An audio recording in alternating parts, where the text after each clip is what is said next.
Hi everyone, Michael Brown back with you. Welcome back to Educator.com's Adobe Photoshop Elements Beginning and Intermediate course.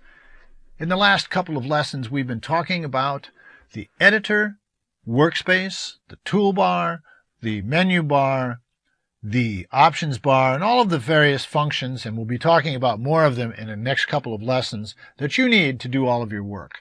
But as we've been moving along, you hear me talking about the value of shortcuts. In this lesson, I'm going to take the time to go over the value of using shortcuts, both 1 and 2 key shortcuts, and the real importance of learning them. And I'm going to show you a specific example using this image where I'm going to actually retouch it twice.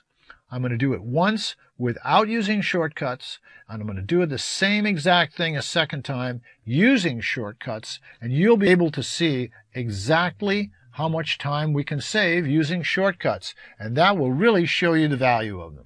All right, let's get started. I want to talk about the basic categories and essential shortcuts. I've broken Photoshop Elements down into 4 simple categories that really sum up everything you're going to use for your work, with the exception of layers and a couple of other things, but most of the work is right here. In this chart, the red dots indicate a tool, adjustment, or panel that has a 1 or 2 key shortcut for it. The 4 categories, and the most important one is selections. Selections are isolating areas so that you can do something to that area or protect another area from having something done to it. And these are all of the tools right here that you use to do the selections. The red dot indicates that that tool can be accessed by using a shortcut. Every single one with exception of 1. Under the corrections, corrections are exposure, color, and sharpening. The primary exposure control is your levels panel. It can be accessed by using a shortcut.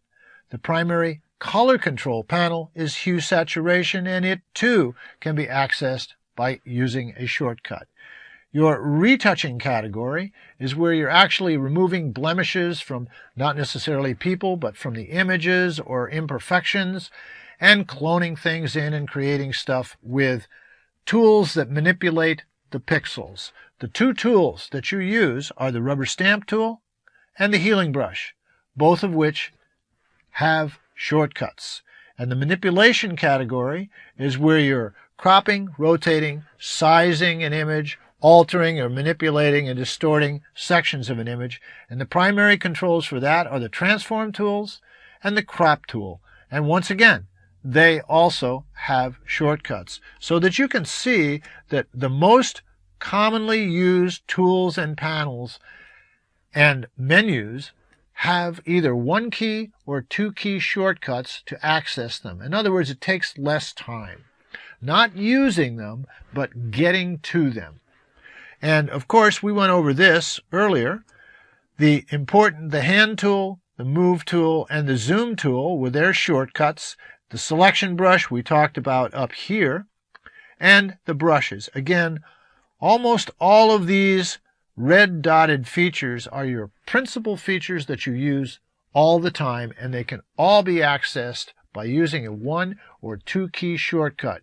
Each one and each time you access one saves you time. And the more time you save, the more time you have to work and improve the images that you're working on, or graphics.